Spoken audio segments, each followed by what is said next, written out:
taking the time to chat with us at the Christian Beat today about probably most about some of your new music, but we'll see where else the conversation leads. But I did want to start with The Hope of Christ. That was your release. I think it's been out about a month at this point. Which crazy to think about, I'm sure, from your perspective. But I'm curious, thinking back, do you recall when you first had like the seeds of the brain, storm for this project? Yeah, it's a great question. I think in some ways this project is kind of like, a culminating moment for me as a songwriter where, like a couple of the songs had been in my back pocket for as long as like a couple of years, and then the bulk of the songs came like writing for the project. But it was really interesting seeing the themes that, as it's like it's almost was one of those things where like until I put all the songs together in a list and started reading the lyrics and looking at them all together, I would have probably said like, yeah, there's kind of a general theme happening, and then I put it all together and I was like, whoa, like this is like a very strong theme, and it relates closely to my life story over the last couple years, as lots of art projects do, of like kind of walking through. I've walked through a handful of hard things with just sickness in family and losing a couple of people that I love, and like just the ebbs and flows of life that kind of invite you to really think deeper about what it is that you believe. And it's different to kind of think about hope in Christ, and it's a different experience to live it out, and to like in the hardest moments be like, yeah, that's real. And so all of that to say, to answer your question, I think as I was kind of writing these songs through my own life's journey, that theme of the hope of Christ, which ended up being the title of one of the songs, just popped out of nowhere, like just emerged. And it was very clear that a lot of the songs shared both the struggle and the hope, the light and the dark, all in the same song. Absolutely. And it's interesting. I was actually going to ask if the title and maybe even some of the cover art came, at the beginning or came at the end. Because I know sometimes, you kind of write with a project in mind, and then in other cases, to your point, it sounded like you saw the works put together, and that's where the theme really came clear to you. Yeah, it was at the end. I was trying to figure out, is there a clear standout song that I want to title the project after? This is my first project under my own name. I've been part of a lot of projects with bands and churches. And so it came at the end, and it was like, honestly, the hope of Christ, it didn't feel overly original, which was a little bit of a struggle for me, because every artist wants that title to be like, so no one's ever heard it or original, but it felt like it was the right thing, and it kind of summarized the whole project together. And then the theme came out even clearer when I sat down with my friend Danny, who designed the artwork, and he was asking about the album, and I just took lyric samples from like 5 or 6 different songs and sent it to him, and that he had the idea of like, man, I feel like this artwork needs to almost look like an old revival poster or like an old hymnal, because these songs feel like his words were like, these songs feel like they're time tested. And I was like, yeah, it's so cool to hear someone else talk about it that way, because sometimes as the artist, I think you get so inside of the project that you can't see things that other people can see. Mm-hmm. So yeah, kind of at the end, all of that's, it wasn't until we started really looking at it like that it became clear. For sure. It's always interesting to me somehow how those can come together so differently as you're doing that. I'm also curious, you mentioned that some of these songs you've had around for years. It's not like they were just new rights just for this project. I'm curious if there's any of them that like the lyric or the theme of the song has kind of shifted for you as you've kind of looked at it with different viewpoints throughout time at this point. Yeah, that's a good question. The two songs in particular that were like that, the song Abide, which is the second song on the project, it's my biggest song at this point in my career. I wrote that song about 2 years ago now, maybe just a little over 2 years ago. And yeah, the huge shift with that song is initially it was just like this very acoustic, personal song, and I thought that's all that it was. You know, sometimes you write songs and you're like, oh, this is the clear like title track or radio song, and this one I thought, no, this is kind of one of those personal ones that's probably not for anyone else. It's just for me and my journey. And so I didn't play it for anyone. And about 6 or 8 months into that, I was at a songwriter's song share night, and my friend and co-writer on it, Aaron Keys, he just told me, he's like, hey, you're playing that Abide song tonight. And I was like, really? I am? He's like, yeah, you are. I was like, okay, cool. That'll be kind of fun. And, you know, it's one of these things where there's like 50 writers. Everyone gets up and plays a song. My song was toward the end of the night.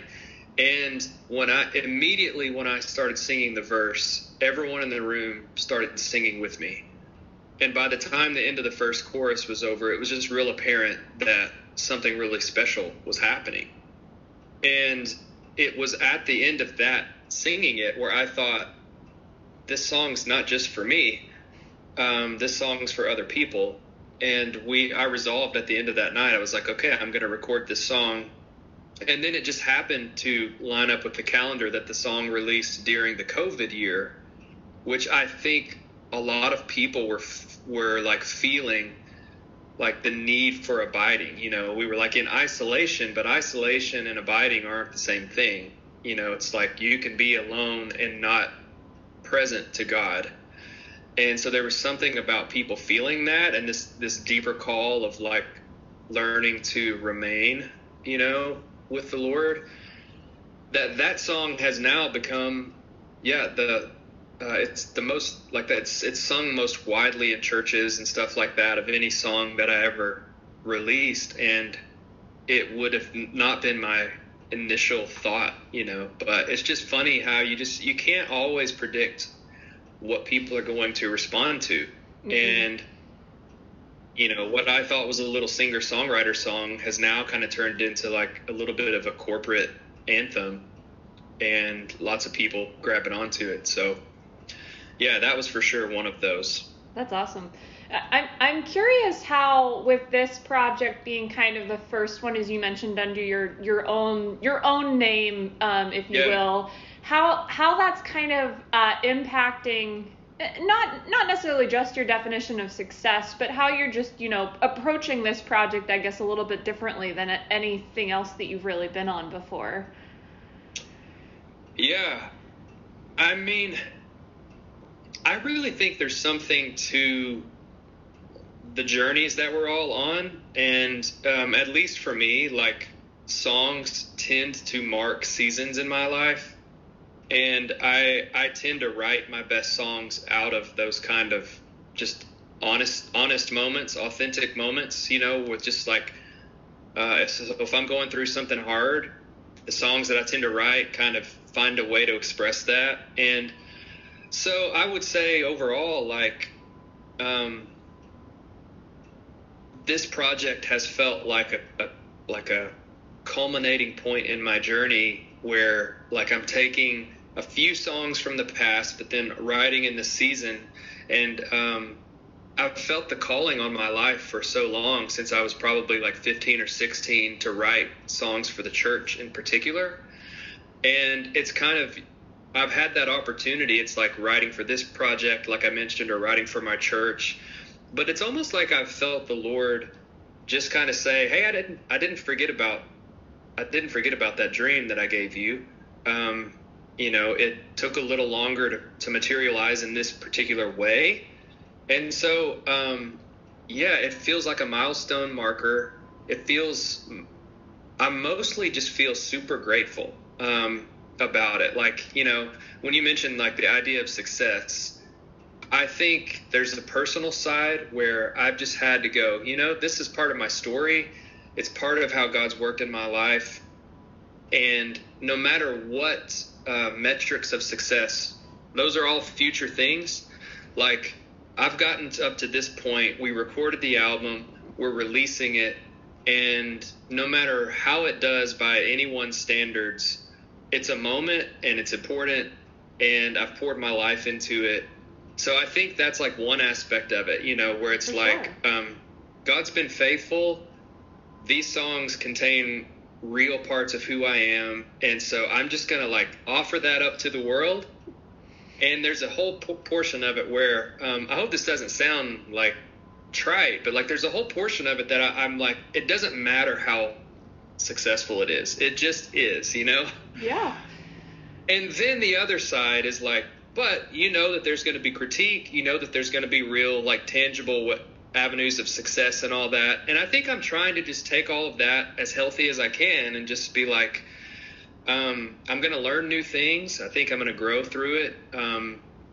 I think there's going to be, there's already been moments where people have sent me encouraging things about the songs, especially like people who have like the songs that become lifelines for and things like that. And I'm like, okay, those are wins, even though those things don't show up, that's one stream usually. But there's a whole story of God impacting someone's life behind it. So I'm like trying to take both the data of streaming and all those types of, kind of material ways of gauging success, and also listen to the real people who are listening to the songs and what are they saying. And so I guess, time will tell on all of that, but I don't know. I'm trying to trust that.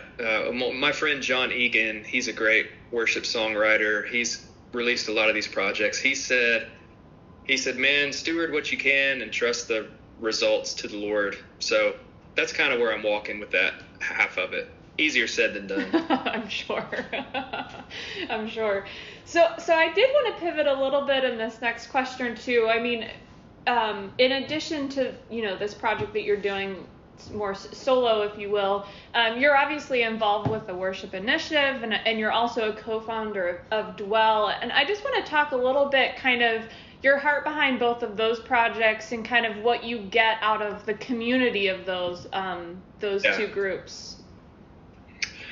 Yeah, the community aspect is huge. I mean, to be able to, when the vision was pitched to me for the Worship Initiative of what we're creating here, it was essentially, we want to create a like-minded community of artists that care for one another as much as they do their own projects, and like have legitimate friendship that we write songs out of and things like that. And in some ways, I think that's probably a dream for every artist, and to not be isolated, to not be writing in a vacuum by yourself all the time.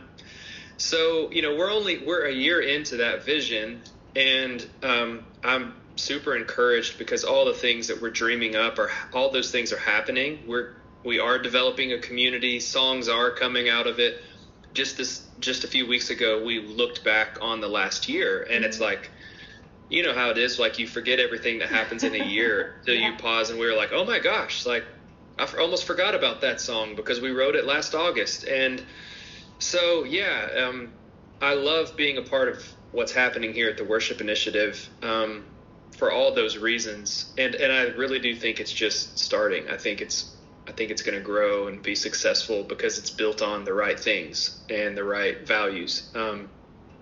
Dwell is kind of the same way. It's just in a little different space. It's in a little bit more of a spiritual formation space. So we do music, but we also do like events and retreats and things like that. And the goal was to try to find out how to meet people in the everyday moments of life, because when you think about church being, generally speaking, an hour to an hour and a half. I think there's 168 hours in a given week. And you're just like, man, what about the 167 other hours that I'm living my regular life?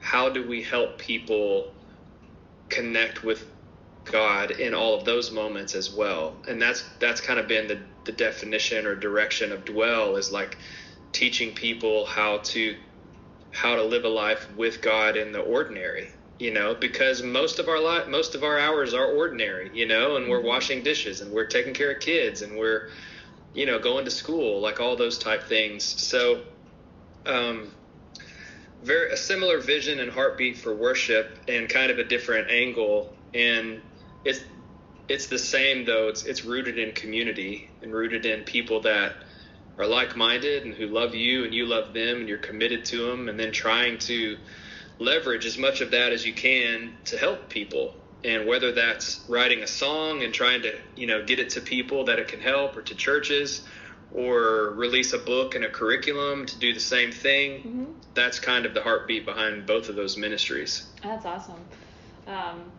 For sure. I know that we're coming close to time here, so I'm going to have one last question for you.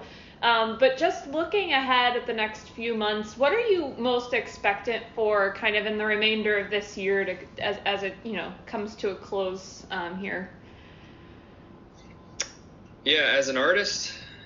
Well, as an artist, as a human, however you want to take that. Yeah. I would say as an artist, it's like releasing music into the world. It kind of feels like when you release something, even though you've lived with that song maybe for months or even years at a time, it kind of feels like it's a newborn, if you will. Like people are just hearing it for the first time. And so I'm excited to get to lead the songs that we worked on in the studio in churches. Like I have a lot of events lined up this fall, different places, different contexts. So that's always I think a rewarding part, is like you do all the work in the studio, and now it's kind of like lead the songs and watch God use them to minister to people. And it's always interesting, like I mentioned earlier, to see which songs connect with different people, and you just never know what that's going to be like. So I almost feel like it's kind of like season of harvest a little bit, to use like that analogy of like you've tilled the ground and wrote the songs, you've watered them and they've grown in the studio, and now it's like a little bit of like, now go play the songs and go minister to people and like see what the harvest is like. And so it's going to be some of that, and then it's like you're simultaneously starting to work on the next the next project at the same time. So I'm excited to start writing. I've got a lot of writing opportunities on the calendar as well to start writing new songs and see, what this next season's songs sound like and feel like, because I think they're going to be different than this last one. And so, yeah, excited to like be in the season of harvest and also start the next season. That's awesome. And I just wanted to thank you again, Aaron, for taking the time. I've really enjoyed getting to hear more about what you do and the music and everything else, so I appreciate it. Yeah. Oh, thank you. Thanks for the time, and thanks for being interested, and hope this has been helpful.